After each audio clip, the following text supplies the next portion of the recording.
चूहे से व्यापार।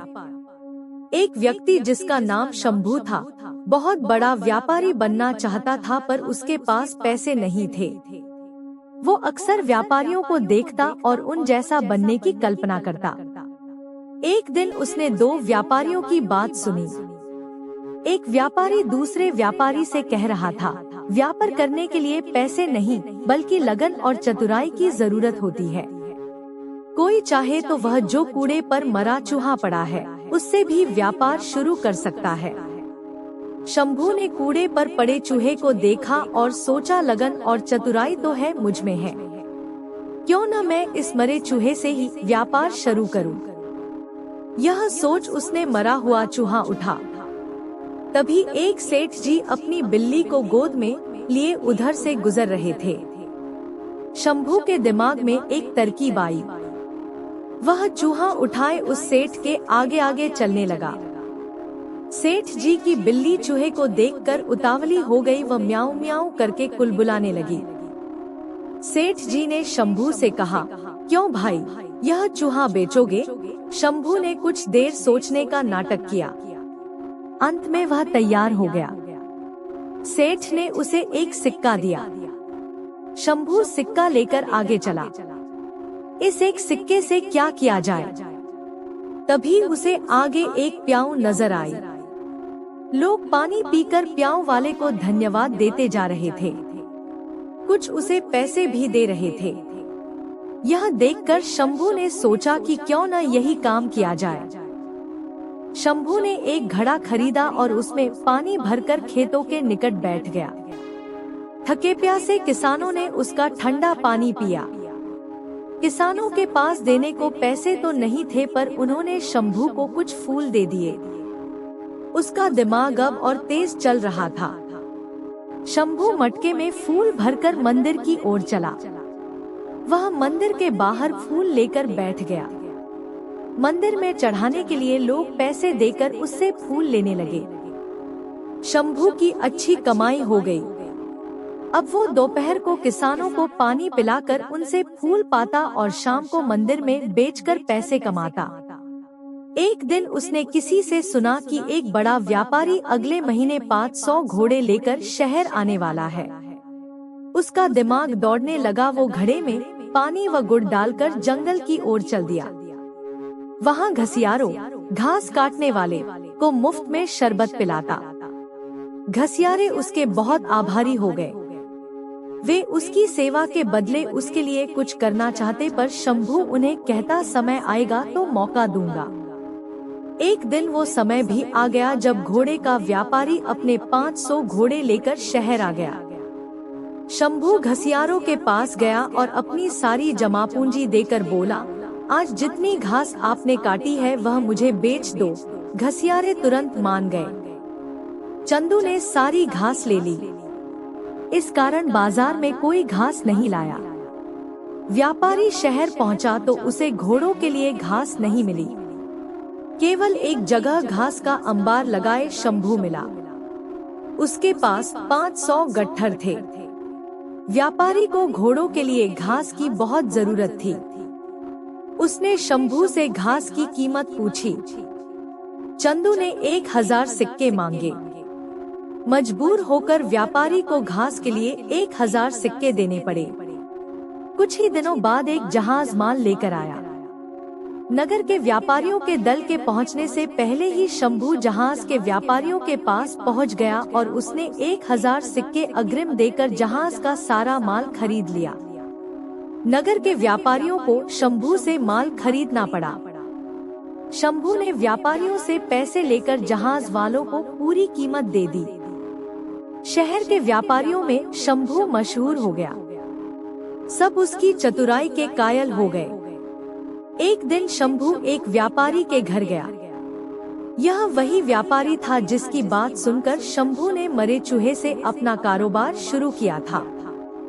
शंभू ने एक सोने का चूहा उस व्यापारी के सामने रखा और बोला, आप मेरे गुरु हैं। यह सोने का चूहा गुरुदक्षिणा के रूप में स्वीकार कीजिए।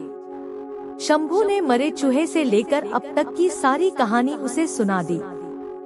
व्यापारी चकित रह गया और बोला, शंभू, तुम्हारे जैसे योग्य युवक को मैं खोना नहीं चाहता। मेरी विवाह योग्य सुंदर व सुशील बेटी है।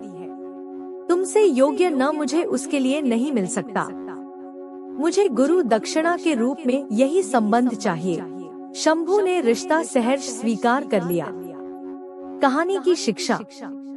मेहनत, लगन और चतुराई से किसी भी कार्य में सफलता प्राप्त की जा सकती है। हमेशा प्रयास करते रहें, सफल होते रहें और आगे बढ़ते रहें। दिल्ली से उत्तर प्रदेश के अपने पैतृक निवास लौट रहे थे। ट्रेन काफी लेट हो चुकी थी। वे अपने स्टेशन पर उतरे तो रात के 1:30 बज चुके थे। छोटे स्टेशनों पर देर रात को सवारी मिलने में दिक्कत होती है। फिर राकेश का घर शहर के बाहर पड़ता था, इसलिए वे रेलवे लाइन के किनारे किनारे चलने लगे। जैसे ही वे प्लेटफॉर्म छोड़कर पटरियों के किनारे आए, उन्होंने एक युवती को साथ चलते देखा। उन्होंने पूछा तो उसने बताया कि वह हॉस्टल से घर आ रही थी। ट्रेन लेट होने के कारण परेशानी में पड़ गई। इत्तेफाक से उसका घर उस गुमटी के पास ही था जहां से राकेश के घर का रास्ता निकलता था। उसने कहा कि ठीक है, उसे घर पहुंचा कर ही वह आगे बढ़ेगा। उसने बताया कि वह इंटर में पढ़ती है और उसके पिता का नाम अर्जुन सिंह है। उसने पूछा कि क्या आप बैडमिंटन खेलते हैं? राकेश ने कहा हाँ, खेलता हूँ। उसने बताया कि वह टूर्नामेंट में उसे खेलते हुए देख चुकी है। रेल लाइन के एक तरफ खेत थे, दूसरी तरफ छिटपुट आबादी। कुछ घर अभी बन ही रहे थे, कुछ घरों से रोशनी आ रही थी। उसके साथ बात करते हुए कब हम रेल फाटक के पास पहुंच गए पता ही नहीं चला। उसने इशारे से राकेश को अपना घर दिखाते हुए कहा कि अब वह चली जाएगी। राकेश ने कहा कि उसे घर तक पहुंचाकर आगे बढ़ेगा, लेकिन उसने कहा अब कोई परेशानी नहीं। अंततः राकेश ने कहा कि वह घर पहुंचने के बाद आवाज देगी, तभी वह आगे बढ़ेगा। बहरहाल उसने अपने दरवाजे पर पहुंचने के बाद आवाज दी। वह अपने रास्ते चल पड़ा। 2-4 दिन बाद राकेश शहर की ओर निकला तो उसके घर के पास से गुजरते हुए उसे लड़की की याद आई। उसने पास के एक दुकानदार से पूछा कि अर्जुन सिंह जी का घर कौन सा है। उसने एक घर की ओर इशारा करते हुए बताया कि गेट के पास जो टहल रहे हैं वही अर्जुन सिंह है। राकेश उनके पास गया और कहा, नमस्ते अंकल। वे राकेश को पहचानने की कोशिश करने लगे। राकेश ने कहा, अंकल 3-4 दिन पहले मैं रात को स्टेशन से रेलवे लाइन होकर आ रहा था तो आपकी बेटी रेखा मेरे साथ आई थी। अब वह कैसी है?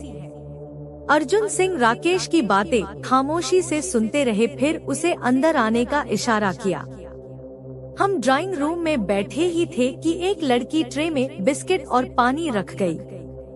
अर्जुन सिंह ने बताया कि वह उनकी छोटी बेटी शविता है।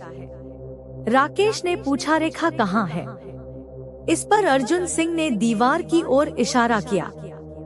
वहाँ रेखा की तस्वीर टंगी थी, जिस पर माला पहनाया हुआ था। मैं चौंका। अर्जुन सिंह ने बतलाया, 2 महीने पहले की बात है। रेखा ट्रेन से उतरकर रेलवे लाइन से होते हुए पैदल आ रही थी। पीछे से 2 भैंसें दौड़ती हुई आईं। कुछ लोगों ने शोर मचाया तो रेखा ने पीछे मुड़कर देखा। उनसे बचने के लिए वह रेलवे लाइन पर दौड़ गई। उसी वक्त एक ट्रेन आ रही थी जिससे वह कटकर मर गई। यह कहते कहते उनकी आंखें डबडबा गई। फिर थोड़ा संयत होकर पूछा, रेखा बहुत हंसमुख लड़की थी, हमारे घर की रौनक थी, पढ़ने में बहुत तेज थी। अच्छा बताओ, वह तुमसे मिली तो उदास नहीं लग रही थी ना? राकेश ने कहा कि वह सामान्य छात्रा की तरह बात कर रही थी, कहीं से ऐसा नहीं लगा कि। राकेश धीरे से उठा और बोला, अच्छा अंकल चलता हूँ। अर्जुन सिंह ने कहा, ठीक है बेटे, आते रहना। राकेश भावुकता में बहता हुआ बाहर निकला। उसकी आंखों के सामने रेखा का चेहरा नाच रहा था।